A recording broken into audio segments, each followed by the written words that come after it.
Hello there. I am Patrick Day, Artistic Director of Young Actor Space, and I am thrilled because I am here today with one of our alumni, Mr. Jason Dolley. Jason has been taking classes here at YAS since 2002.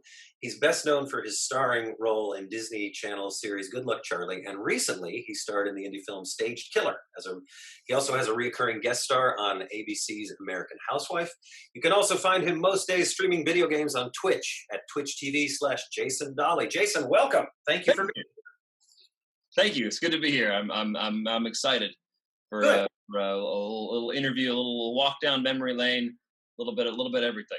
A little bit of everything. Wonderful. Well, we'll get right to it. I have a list of questions I'm just going to shoot at you, and I just want to hear you spitball for me, if you would. Perfect. Firstly, which actors or what actors' work do you love, and why? There's three that come to mind immediately, and it's Christian Bale, Gary Oldman, and Tom Hardy. And so Christian Bale and Gary Oldman kind of do this a little more than Tom Hardy does, but both of them, when you watch them do their work, you watch Christian Bale in The Dark Knight, or you watch him in The Fighter, or you watch him in The Machinist. In each role, he appears and comes across as a distinct being, as somebody completely different from anything else you've ever seen. But also, you forget that you're watching Christian Bale. At least I do personally when I watch his work. And Gary Oldman is the same way. He's in the Dark Knight movies. He's also in Harry Potter. And in both of those, it is so easy to forget that you're watching Gary Oldman. You forget the True Romance. It's the same thing. You're like, it's because there are some actors who you watch. I think Matt Damon is a great example of somebody who you can watch and love their work, but there's things they do to remind you that you're watching Matt Damon. There's a quality to his voice. There's that sort of glint he does with his eyes that he is, and Brad Pitt eating, right? There are things that sort of movie stars do that remind you, oh, you're watching this person. But for Gary Oldman and Christian Bale, there's nothing like that. They just completely disappear into their characters, which I love. And then Tom Hardy, I recently watched a movie called This Is War not too long ago, and it's Chris Pine and Tom Hardy. And Tom Hardy's supposed to be like kind of a little bit of a nerdier kind of role than I've seen him do previously. But there's something about his energy on camera that is always intimidating. I can't help but just be a little bit scared of him all the time, and I just find that so enigmatic, and I can't take my eyes off him. It's very exciting to watch. I agree with you, in terms of what you're saying. And what's really cool is when it's more than just a costume that they're putting on. They're actually putting on the character and living through that. So I agree with you. It's fascinating to watch that. And also, as a fan, I'm sure watching that, you're looking for those moments that you can find the actor behind that veil. And if they're fooling you, what a great compliment to them. And they're wonderful. Exactly. All right. What was your worst audition or best audition? Or both? I remember. Process. Yes. Go ahead. Yeah, there's only one that I remember where I did the audition in the room. It felt good, and then I walked out and I was like, yeah, I got that, and I was right. There's been a handful where I do that and I'm in the room and I feel good, and then I was wrong. There was one for a movie called Helicopter Mom, which was a tiny movie that nobody saw, which is fine. But I remember two auditions for it. There was the first one where I just went in and did the sides, and then the second one was a like chemistry read with Nia Vardalos, who was going to play my mom, and most of it was improv. Like 90%. We had the scene we were supposed to do, but then once it started, she talked first, and what she was saying was not what was in my script. It was not what I had come prepared with. And I remember like looking down, just checking to make sure, did I get the lines wrong? No, we're improving. Great. And then just putting it down and going, let's go, let's play. And it was so fun, so easy. I was like, if they don't cast me, they're doing everything wrong. You know, like there's a few of those where you're like, this they'd be foolish not to pick me. And How most dare, of the time, how dare them not cast me, yeah, right? most of the time I don't think that. Most of the time I go, I would be lucky to be chosen for this. Every now and then I go, they're dumb if they don't. They really are. Good for you. And what a gift to be able to go into improv for somebody like you that's been improvising since you were knee high to a duckling. You know, Yeah. like Yeah. and not be told that because that's an improv in itself. Oh, okay, we're doing this. Great. You know, what a way to bait confidence for a seasoned improviser. What does a good director give you? This is it's without sounding cliched direction. I can't tell you how many times you show up to a set and they go, so where would your character be? What would your where would you move in this scene? I'm going, you don't have a shot list. You don't know. It's You just don't know how this is the part where you tell me these are our shots and this is the scene. This is what we're doing right now. Let's rehearse it. Like, let's show up and have your done your homework so we can all have done our homework so we can get right to work rather than workshopping the blocking with the actors and they're all kind of have we all have our own ideas of where we would be and how we would move and when we would move like there's some blocking where if a director says you're going to cross on this line and I do it and I go I feel like I wouldn't cross and then having that flexibility is great. So I'm not, I don't by any means think that the director has to come with the law and you follow the law or you're wrong. They come with a plan. Everybody comes to set with a plan, and then based on how those plans intersect or disconnect or whatever, you adjust and adapt, and that's how you create something cool. So for a director to come to set with ideas and direction and hey, do this, it takes so much work off of me, and I think it just creates a more streamlined environment on set. So the collaboration is good as long as it's not all dumped onto you to go, now you do it and I'll put the camera where you go. You'd prefer to say, here's what we're thinking. These are the limitations. This is your Yep. framing. Yep. How would your body move in this situation? Because I do understand getting two actors together and say flesh it out, but that can also be a big waste of time if it's not working for the camera technically. Right? I think yes. I think there are certain scenes that call for that. I think sometimes based on whether it's something with a lot of physical comedy elements. I think especially not with like if it's combat, then that should be uh, planned and rehearsed ahead of time if possible. At least planned by somebody. But there are certain scenes where it's like, hey, this is written this way. We have a couple ideas of how we could do this. What were your first thoughts? And again, as long as you come with a plan and come ready to work with us and figure out the best path to make this thing and make it as good as we can, then I'm fine. There are times where I'm going to be like, well, I need to be able to like get in the space and sense what's right and what's wrong before locking down, hard blocking. Right. Almost you want a director to almost sort of jumpstart the creative process for you, not, as you said, lay down the law of it. Right. That, Or make me jumpstart it. or make you jumpstart. Right. Exactly. It's your set, bud. All right. So let's see. When did you know that you wanted to be an actor? At what point? There's like there's kind of two answers to that because there's the first inkling would have been when I was probably I don't know 5 or 6 watching. I remember watching Star Wars and watching Mark Hamill swing the lightsaber around and going, that looks like fun. I could probably do that. And then that sort of developing into doing school talent shows and getting an agent and all that, which was completely different back in my day. Getting an agent was, we went to the park and took photos of me in the park and wrote letters to agents and sent them in the mail and it's all digital now, of course. But then the other moment that I remember, because there's a moment where I first wanted to be an actor, and then there was a moment where I kind of discovered what acting was about and what it could be. And that for me was watching Heath Ledger in The Dark Knight and watching that and sitting there going, oh, because at that point I was 17. I'd been working for 4 or 5 years at that point. So I like knew I liked acting. I knew I liked what I was doing. Then I saw that and I was like, oh, that's something different. That's the top of the mountain that I didn't know was there. I want to do that. That's something special. More than a lightsaber, it was reinvigorating to you in terms of Yeah. art form. Yes. Right? Yes. Precisely.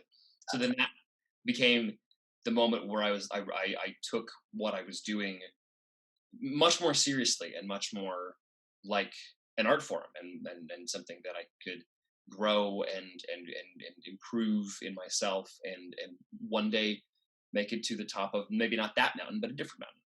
Awesome. And on this note, what do you love? There's so many things, but what do you love about being on set? Set is where I really feel like I belong. Like on a good, I just did a short film earlier this year where it had been a while since I was on set and I got back there and everybody was dedicated and professional and good at their job. And we were all there to create this thing together. And I felt like a puzzle piece. I felt like I just fit right in. And this, I would be there and become aware of where I was and I'd go, yeah, this is what I'm supposed to do. This is where I'm supposed to be. Because when there's downtime, which there can be a lot as an actor between projects, you maybe you get good feedback and stuff, but you kind of start to, inevitably, I think we all sort of start to get in this cycle of self-doubt and wondering, am I going to get another job? Is this what comes next? And then getting on set and having that reminder of, no, this is where you belong. This is what you're supposed to be doing. Right. Okay, cool. Here we go. It's like a playground. Like there's this collaborative effort to create art together, and everybody, as you said, being a different part of the piece of the puzzle or a machine part, working together for this common goal. And each time you go, the only people that experience that are the people that are there on that day, forever. Yep. And it's oftentimes like you create these little families, that you live with and work with and have this common goal, and you're so intensely focused, and then you all sort of go away, but you don't, because you have these memories that you can, for the rest of your life, any set you've been on, those people that were on that set, you have those, and you go off to these other sets and sort of share those experiences. Mm-hmm. It's really, I agree with you. It's that collaborative effort, like going to camp. Yeah, but that's every job. Every job is another camp, experience. Different, yet interesting, yet this is the way this one's going to go. Yeah. Wonderful. All right. Let's see. What has surprised you the most in your career up to this point? Surprised me. I remember very early, when I was probably 11 or 12, I would get auditions for Disney Channel stuff. And I would drag my feet to go to them because I didn't want to be a Disney kid. Interesting. Yeah. I was like, no, like I don't know. I think also the first couple of jobs that I did were pretty heavily dramatic. Mm-hmm. And so I thought that was kind of what I was going to do. I was going to do mostly drama and that was going to be it. And then I got a sitcom. I was like, oh, okay, I guess I'm doing this. And then, yeah, I remember it's weird how memories, you have at least for me, I have an image of where I was and what I was looking at sides, and I was in my mom's car outside of the elementary school, and I was looking at the sides and going, I don't want to do this. I don't want to be a Disney kid. I want to be an actor. And here I am, 15 years later, having done quite a bit of work for Disney Channel and having no regrets whatsoever, and having it been a deeply rewarding and fun experience. And my God, how wrong I was. And how wonderful to be an actor to do many different roles, not just the darker stuff. We've talked about you're going into this sort of stage in your career where maybe playing the bad guy is going to be kind of fun for a while, Yeah. I would love to get stuck in that rut not rut, but like that like typecast of like, oh, he's the guy. I love that. Yeah, yeah. Well, it's coming. I think it's coming. Okay, this is going to sound very self-serving, but I got to ask it anyway. Why is acting class important? Oh, so it doesn't matter how many people tell you that you're good. You are never as good as you can be. And the best way to continue to become as good as you can be is, yes, to be on set, but also to find that safe space where you can stretch and try and fail and learn how to get better at that. Because we all have sort of our niches, our you know, our go-tos as far as acting is concerned. For me especially, it's kind of been comedy, sort of brighter comedy, kind of the dumb guy, the sweet boy kind of thing. I don't have as much practice being the bad guy, being the guy who, you know, you see at the beginning of the NCIS episode and you go, oh, he's going to be the murderer. I don't have as much practice doing that. And so acting class is for those things where you want to stretch yourself and get better at that, so that you can go into the audition room and go, oh, I've done this. You know, I've practiced this. It's, I mean, never having played basketball before, it's like if all you did was layups and that was your game, and then suddenly you have to shoot a 3-pointer, well, that's completely different. I mean, you're still using the same basic skills, but it's a different approach. You got to position yourself differently. You got to aim differently. You have to, it's familiar to you, but it's also totally unfamiliar. And so that's what acting class is for, is to go into those places that you haven't done on set before, so that when you get to set, you have the ground underneath you and you know sort of what to do. That's really well said, man. We talk here about like musicians, dancers, those are art forms. Painters paint every day. A piano player plays the piano every day. A musician plays their guitar every day. For some reason, actors think, oh, I don't have to act until I get an audition. Right. And that's what gets them very stale, or gets them stuck in those tropes, you know, those certain things they use once and it worked and they try and use it again, you know. If you could remake a movie, what would it be? This is a weird answer, but I've had this kind of obsession with the movie Captain Phillips. I think a lot about movies and about movie villains specifically. And I remember watching that movie and never really being afraid of the sort of main villain bad guy, right? The guy who says, look at me, I'm the captain now. And I don't think it was because of his performance. What I would do if I remade it, I wouldn't change any of the cast. I wouldn't change a lot of what happens. I would add a character. I would add somebody who Captain Phillips has a relationship with, who's sort of who's a greenhorn, who's new, who he's sheltering him, not sheltering, he's sort of mentoring him and telling him how things work on the ship. And then in that scene where they storm the bridge and take control of the ship, the bad guy shoots the greenhorn and kills him.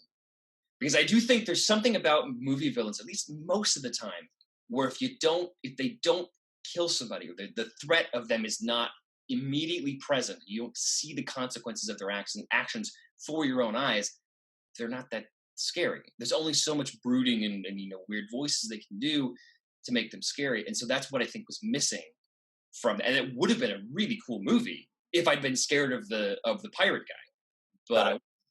But they probably didn't do that because there really wasn't a greenhorn. Story.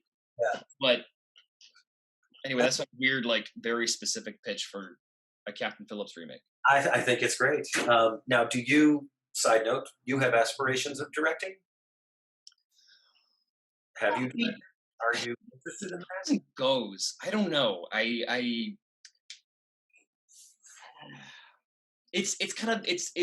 It does come and go. And writing too, like writing kind of comes and goes, because yes, I really do love creating original stories, but I really think I don't know. I think I love acting too much. And I think perhaps there could be a point where acting could pivot into one of those, into writing and directing, right? But I think for me now, focusing on any of those and trying to, write it. I mean, writing is fun. You can do that anytime. You can do that on your own, and that's what's great about it.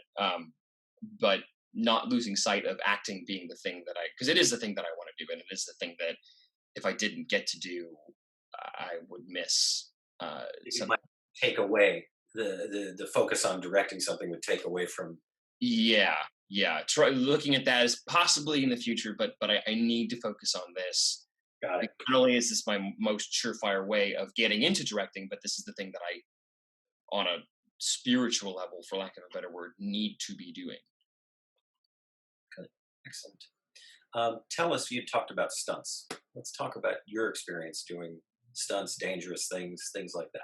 Yeah. So working for Disney Channel for as long as I did, there's all kinds of fantastic costumes and stunts and gags and all of that.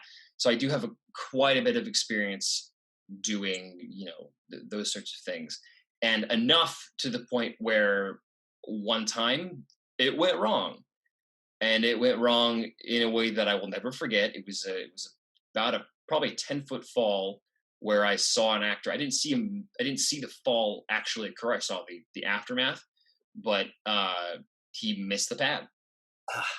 I mean, I don't know exactly what happened. It's all kind of a blur, but it was about a 10-foot fall, and he did not land on the pad, and it was really, I had to go to the hospital. It was really bad. So from which is like, look, I'm not going to choose to have that memory. I'm not going to choose for that thing to happen. But going forward, it has made me intensely careful and cautious of every aspect of every stunt that I do. I remember earlier this year, I did a movie where I had to like climb up a ladder on the side of a house, and I was going to be rigged in this harness. And I said, well, I'm okay with that, but what I need to see is I need to see all the cables. I need to see, where it's connected to this big tree. Can I go see the tree? Like, think through every possible angle. And it's hard to tell somebody that when they haven't seen a stunt go wrong. Odds are good if you continue in this business for long enough where you're having to do stunts and things, you're gonna see it go wrong, and that's just probably gonna happen.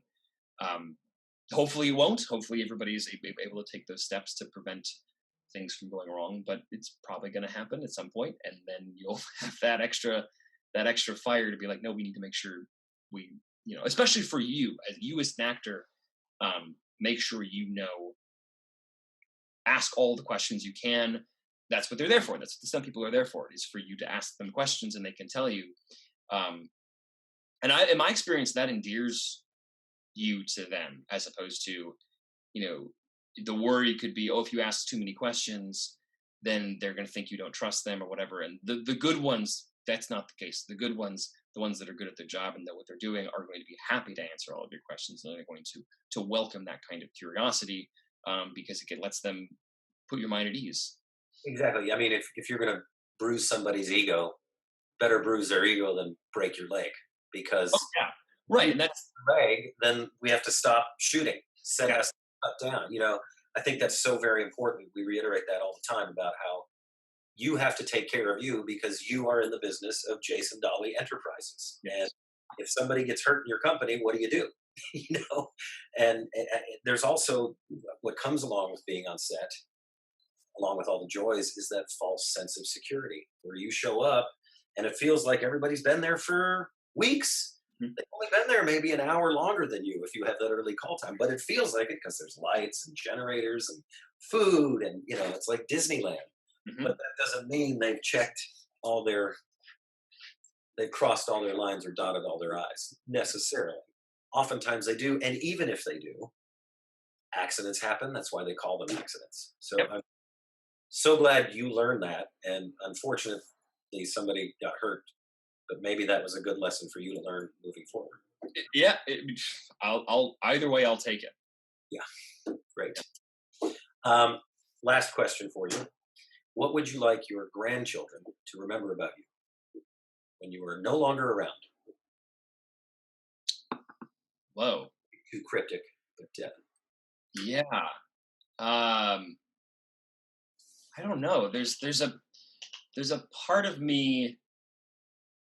There's a very small part of me that really wonders about that. That really sits there and goes, what are people going to think about me? Because you can always. I don't know if this is dodging the question, but to me, somebody's going to look at my life or my achievements or my what I've done. They're always bringing their own bias or their own lens to that, and so I certainly don't try to do things in the hopes people will see me in a certain way, because I think that wastes my energy personally. What would be nice, if all the chips fall the way that I would like them to, is what would they know about me? I would think it wouldn't have much to do with acting. I think it would have more to do with, you know, who who I was to my friends and who I was as an individual, separate from my career. Because that's something that doesn't really. If all they know about me was how many movies I was in or what my career accomplishments, I think I've done something massively wrong. Do you know what I mean? I totally know what you mean. You're Yeah. more than your IMDb page, even though your IMDb page Yeah. is great in terms of career. I don't want to put words in your mouth, but what you're talking about is integrity. Yeah. And Yeah, and because it's very easy to get sucked up into that idea that, well, to be thinking of yourself as a business, because you are. I am, like you said, I'm in the business of Jason Dolley, and so I myself am a commodity. I am something that I can sell, for lack of a better word. And so it's easy. It can be very easy to get locked into that view of yourself, and to not step out and go, no, I am that, but that's not all that I am, and that can't be all that I am, because then you've let down the people you love. just very briefly, before I let you go here, first of all, thank you for taking the time to share your stories with us. It's been a joy. One of the joys of me sitting on this end of the stage or the theater or whatever while we're working is to watch how actors that I've worked with not only have evolved as people, but how they've evolved in their work. And that has been an extreme joy in my working with you throughout the years. I haven't had an opportunity to really tell you that. And I'm sorry to throw that at you live. Fine. Yeah, that's fine. That's good. It really has been a joy, Jason, because I've seen you do incredible things and not just one thing. You know, most people know you because you make people laugh, and you do that as well. But there's so much more that you bring to any set that you work on. And I'm just so excited to see how much more you evolve from here. You know, that transition from child actor to adult actor, as we've heard traditionally, can be very difficult. I'm in the middle of it. I'm still in the middle of it, I think. You think, but you're still working, and you're Yeah. doing different things, and you're doing really cool things still. And that's just a testament to what you were calling back, I think, which is that integrity and the kind of person you are, because that's what gives you longevity. As we always say, talent survives. Your looks change, the jobs change. If you try to do what you were doing yesterday, it's not going to look right. And you have been on the forefront of that. And I so appreciate that, Jason. So keep up the good work, man. Thanks. Thank you. Thank you. That's very kind of you. Thank you. Awesome. Well, have a wonderful day. And until we see each other again, be safe. Yes. Yes. It was really good to talk to you. Really good to see you. You too, man.